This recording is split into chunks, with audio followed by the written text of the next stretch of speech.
Professor Paulo Artacho, muito prazer em lhe receber aqui no Rio de Janeiro, muito obrigado. O senhor que é físico, formado pela USP, depois mestrado em Física Nuclear, mestrado em Física Atmosférica, participa de conferências no mundo inteiro, tem centenas de trabalhos, pertence à Academia Brasileira de Ciências, Academia Mundial de Ciências, trabalhou na NASA, trabalhou na Universidade de Lund, na Suécia, Universidade de Antuérpia, na Bélgica, em Harvard. Enfim, tem grande conhecimento sobre clima, sobre a Amazônia, temas candentes no nosso país e no mundo, né, professor?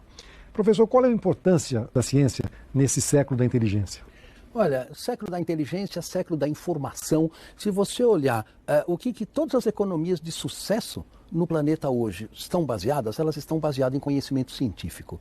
Isso é verdade para os Estados Unidos, para a China, isso é verdade para a Rússia, para a Coreia do Sul, etc. e tal. Então, hoje, ciência é estratégico para o desenvolvimento de qualquer país. Na formação de recursos humanos, nós precisamos de bons engenheiros, bons economistas em todas as áreas do conhecimento. Então, ciência hoje é a chave do desenvolvimento, não só no Brasil, mas no mundo. Como é que o senhor começou a se interessar pela ciência?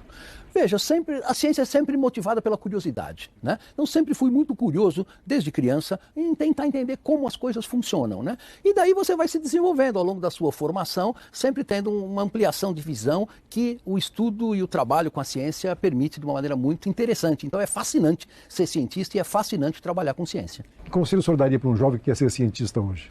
Olha, ser cientista é uma profissão muito privilegiada. Você sempre está aprendendo, você está com 60, 70, 80 anos, o teu motor pessoal é o aprendizado, é o conhecimento, é cada vez mais aprofundando como funciona o mundo, como funcionam as pessoas, como funcionam as sociedades, como funciona a economia. Então, trabalhar com ciência realmente é um privilégio intelectual e é uma delícia. Agora, a ciência... Para ser cientista também o senhor tem que conhecer filosofia, ciências humanas, né? Não é só ser cientista, né? Na verdade, hoje a ciência, as disciplinas mais tradicionais já eram. Basicamente, hoje, a maior parte do avanço na ciência é feita nas áreas interdisciplinares. Ou seja, física com psicologia, física com biologia, biotecnologia e assim por diante. Então, hoje, o foco da ciência é tentar entender como o mundo funciona em todas as suas instâncias, de uma maneira interdisciplinar e de uma maneira integrada. Então, cada vez mais nós temos que olhar o mundo integrado com a economia, com as ciências sociais, com a psicologia e assim por diante. Agora, professor, há um anticientificismo no mundo hoje, né? Estou pensando no Brasil, estou pensando nos Estados Unidos. Por quê? Eu não acho que há um anticientificismo, como você coloca. O que eu acho é o seguinte, quando, por exemplo, um presidente como Trump diz que não acredita em mudanças climáticas, na verdade, ele está defendendo interesses econômicos dos setores que apoiam a sua política e a sua economia. Se a ciência das mudanças climáticas dissesse que não existe mudanças climáticas, ele ia dizer, opa, eu acredito em ciência.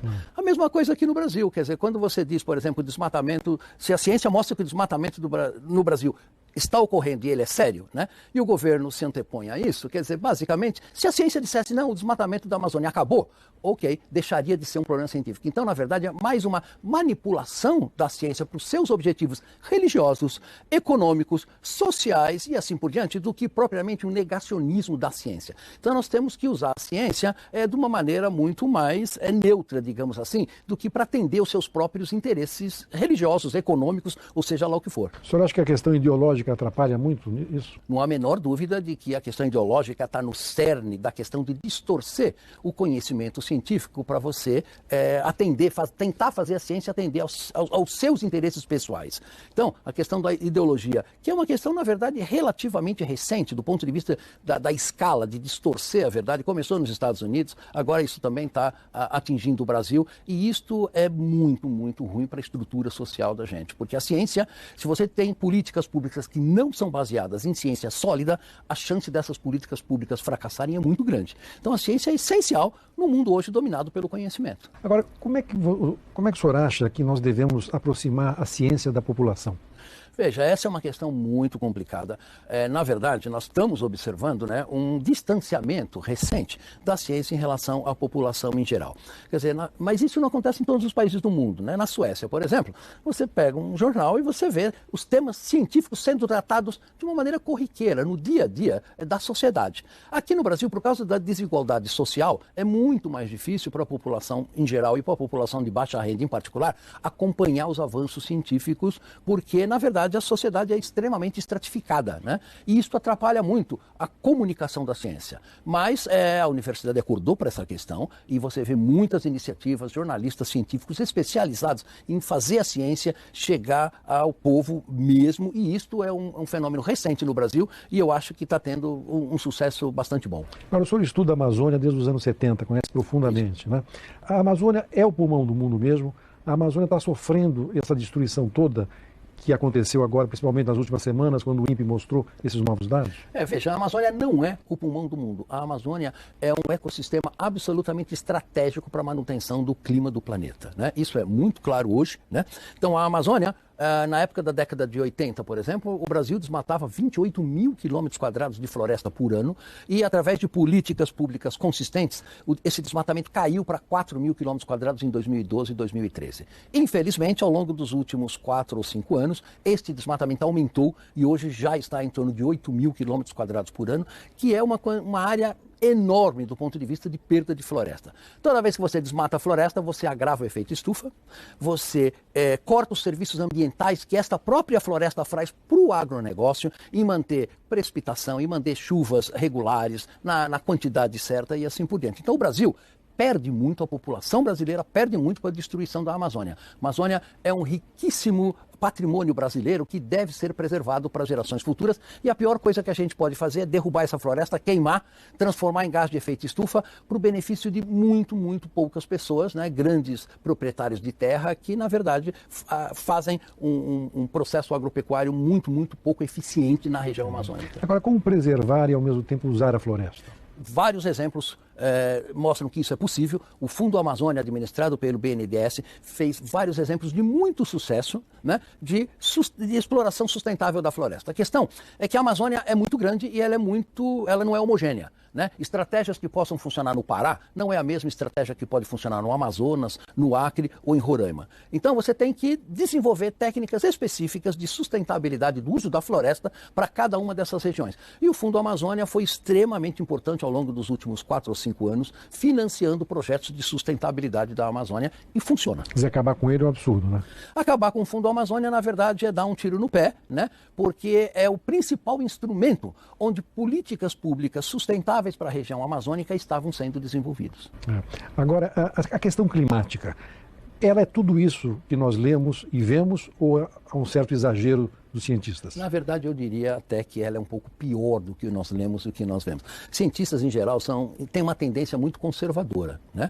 Nós estamos observando mudanças sem precedente nos últimos milhões de anos no nosso planeta do ponto de vista de mudança climática, né? Então, o nosso planeta já se aqueceu desde o início da Revolução Industrial até agora em torno de 1,2 graus centígrados. Que é muito, né? Que é muito para o funcionamento dos ecossistemas. E nós estamos observando um aumento enorme na frequência de eventos climáticos extremos. No começo do ano, na Índia, fez 51,5 graus centígrados sobre uma enorme região da Índia. Nós vimos há um mês atrás Paris, por exemplo, atingindo 41,7 graus centígrados. Atualmente temos uma onda de calor nos Estados Unidos muito forte. A gente vê enchentes e secas aumentando na Amazônia. Quer dizer, não precisa ser cientista para observar que as mudanças climáticas estão aí, estão muito fortes, impactando várias questões socioeconômicas, inclusive agricultura. E, por exemplo, no caso brasileiro, a chuva no Vale do São Francisco já diminuiu 30% comparado com 50, 60 anos atrás. Então, a região nordeste brasileira está se tornando uma região árida, em vez de uma região semiárida. E isso é extremamente preocupante, porque dar destinação para os milhões de brasileiros que vivem naquela região de uma maneira sustentável não vai ser uma tarefa muito fácil. Como mudar isso? Olha, só existe uma receita para mitigar as mudanças climáticas ou diminuir o seu impacto na sociedade. É zerar a emissão de queima de combustíveis fósseis. É impossível, né? Não é impossível. Hoje nós temos energia solar. Precisa de uma vontade política muito grande. Isso. Né? Do ponto de vista econômico, energia solar e energia eólica hoje compete com preços muito bons com a geração da queima de combustíveis fósseis. Nós temos alternativas para o transporte, por exemplo, transporte que não seja baseado em queimar etanol ou gasolina, mas, por exemplo, transporte elétrico. Quer dizer, nós não precisamos de nenhum desenvolvimento científico e tecnológico para zerar as emissões de gás de efeito estufa. Nós precisamos de vontade política dos governos e temos que lutar contra a principal indústria do nosso planeta, que é a indústria dos combustíveis fósseis. Então, nós estamos, na verdade, combatendo interesses econômicos muito fortes. Então, a primeira questão é os combustíveis fósseis, a segunda, maior emissor de gás de efeito estufa, é desmatamento de florestas tropicais, principalmente no Brasil, na Indonésia e no Congo. O Bolsonaro tem falado muito que os europeus, os americanos não têm nada a nos ensinar nesse sentido. Como é que o senhor vê isso? Não, veja, não é questão de ensinar ou aprender, né? O que eu acho é o seguinte, os países desenvolvidos têm sim que reduzir fortemente o seu nível de consumo, o seu padrão de consumo e as emissões de gás de efeito estufa. Eles têm que fazer a lição de casa deles e nós também temos que fazer a nossa lição de casa, deixando de destruir a Amazônia. Eles destruíram muitas florestas também, sim. Né? Exatamente. E eles têm um padrão de consumo que é insustentável para 7 bilhões de pessoas no nosso planeta. Então, os países desenvolvidos têm sim que fazer a sua lição de casa reduzindo a emissão de gás de efeito estufa, assim como os países em desenvolvimento têm que desenvolver estratégias sustentáveis. Quer dizer, se isso não mudar, o senhor acha que em 10, 20, 30 anos vão acontecer catástrofes muito grandes?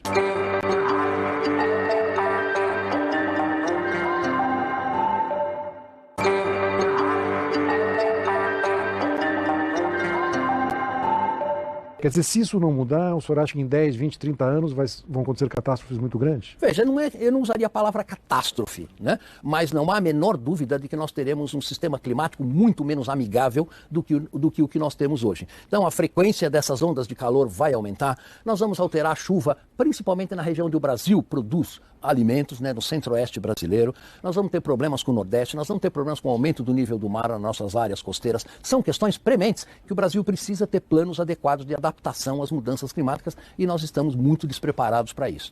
A questão do Cerrado também é importante, né? A questão do Cerrado é estratégico porque o Cerrado, primeiro, é a cabeceira da maior parte das bacias hidrográficas, de uma boa parte das bacias hidrográficas do Brasil. E segundo, é o bioma e é o ecossistema mais destruído que nós temos até agora. Então, investir na preservação e na recuperação de áreas do Cerrado vai ajudar muito a manter a estabilidade hídrica do Brasil e garantir a chuva que, na verdade, sustenta o próprio agronegócio no nosso país. Outro dia, a ministra da Agricultura, que é uma mulher inteligente, disse que onde há miséria, difícil fazer sustentabilidade ambiental, né? Também tem razão nesse sentido. Na verdade, a desigualdade de renda no Brasil é algo muito gritante e realmente você exigir, por exemplo, de populações que não têm mínimas condições de sobrevivência, né? Que, além disso, ainda tem uma sobrevivência, aí, entre aspas, sustentável, é muito, muito difícil. Então, na verdade, a gente tem que lutar também contra as enormes disparidades regionais e a enorme desigualdade social que caracteriza a sociedade brasileira. Essas estatísticas do INPE são consideráveis, são sérias. O INPE é uma instituição líder mundial em tecnologia de sensoriamento remoto, de uso de satélites, né, para questões ambientais, para monitoramento de safra agrícola e assim por diante. Em particular, na questão do desmatamento, o INPE tem 50 anos de experiência desenvolvendo e aprimorando os produtos e o Brasil é líder nessa área. Então, o INPE é estratégico para o desenvolvimento brasileiro. Quer dizer, não é nada ideológico nisso? Não, o trabalho científico do INPE não tem nada a ver com ideologia. Agora, o trabalho que tenta se descaracterizar a qualidade do trabalho da ciência que o INPE faz, este sim é ideológico e é basicamente tentando negar os avanços científicos que não agrada aos donos do poder atualmente. Como é que o senhor vê a questão das ONGs na Amazônia, essa questão ideológica que se coloca que as ONGs estrangeiras têm interesse na Amazônia? Há um sentido conspiratório nisso ou tem muito de verdade também? Olha, as organizações não governamentais prestam um serviço absolutamente estratégico, particularmente na região amazônica, onde a presença do Estado ainda não é muito forte. Então, seja ajudando comunidades indígenas, seja ajudando pequenas comunidades ribeirinhas, estruturando sistemas agropastoris sustentáveis na região, dando assistência médica, elas realizam um trabalho inestimável para as populações da Amazônia como um todo, e isso tem sido reconhecido com vários projetos aprovados pelo BNDES de desenvolvimento sustentável para organizações não governamentais na região amazônica. E a nossa biodiversidade está sendo bem aproveitada? Esta é uma questão estratégica para o Brasil, que o Brasil está décadas atrasados do ponto de vista de aproveitamento da enorme biodiversidade que a gente tem, né? E isto nós estamos perdendo o bonde, digamos assim, né? Do avanço científico, porque o Brasil tem uma biodiversidade que, se explorada adequadamente, pode render frutos sociais e econômicos enormes. Não só na região amazônica, mas em todos os ecossistemas brasileiros, no Cerrado, a biodiversidade é extremamente importante e pode fornecer medicamentos, pode fornecer novos produtos que a gente ainda sequer sonha que possa vir a existir. Então o Brasil, na verdade, está dormindo no ponto e não conseguir explorar a biodiversidade dos seus ecossistemas de uma maneira adequada. O senhor acha que o próprio Estado deveria se preocupar mais com isso, né? O Estado é que tem que fomentar o desenvolvimento científico e tecnológico do país. Isso ocorre não só no Brasil, mas isso ocorre em todos os países do nosso planeta. A função do Estado é absolutamente estratégica na educação e no desenvolvimento científico e tecnológico. O senhor é professor há 37 anos, né? E o professor, ser professor não é só um privilégio, né? Mas é fundamental para uma nação, né? O que o senhor diria para o ministro da Educação no sentido das universidades hoje no Brasil? Veja bem, nós estamos observando ao longo dos últimos 6 meses uma sistemática destruição de todo o sistema educacional brasileiro. Não é só nas universidades, está focado nas universidades, porque as universidades é o centro do pensamento crítico de qualquer nação. Isso não é só no Brasil, né? Então, ao atacar as universidades, está se atacando a inteligência brasileira, está se atacando pessoas capazes de liderar um desenvolvimento científico e tecnológico em todas as áreas do conhecimento, e isso pode matar uma nação basicamente por inanição, né? Então, esse ataque às universidades que está ocorrendo, nós temos que reverter, a sociedade como um todo tem que reagir a isso, para que o Brasil possa ter um futuro com educação, com sustentabilidade, com desenvolvimento econômico e possa competir com os países desenvolvidos na sociedade do conhecimento que nos caracteriza hoje. O senhor ainda é otimista com o Brasil? Eu sou sempre otimista. Na verdade, o Brasil, como país em desenvolvimento, tem altos e baixos. Com certeza nós estamos passando agora por um período de baixos. Isso já aconteceu no passado. Já tivemos épocas de desenvolvimento muito bom, onde desigualdades sociais foram diminuídas de uma maneira muito específica. E eu espero que esse período de pujança e crescimento econômico volte no futuro para o Brasil. E eu acho que a população brasileira precisa de uma direção. Nós não podemos ter um governo que basicamente se preocupa essencialmente em desmontar coisas de governo anteriores sem construir nada no lugar. Então nós precisamos construir uma nova nação. Precisamos de um projeto de país que seja aceito pela nação como um todo. E isso, infelizmente, nós ainda não temos. E unir mais a nação, não desunir. E não separar a nação. Quer dizer, quando você fomenta a violência, você, na verdade, faz uma cisão entre ricos e pobres, entre apoiadores de uma determinada ideologia e opositores a outra ideologia. Na verdade, o Brasil precisa se pacificar. O PT errou muito nesse sentido e agora nós temos um sinal trocado, né? Mais ou menos um sinal trocado com um nível de radicalização extremo. Então, na verdade, o Brasil precisa encontrar o seu caminho como sociedade para que todos possamos andar junto na direção do desenvolvimento com menos desigualdade e, de preferência, um desenvolvimento contínuo e sustentável. Professor, muito obrigado, hein? Obrigado a você, Roberto.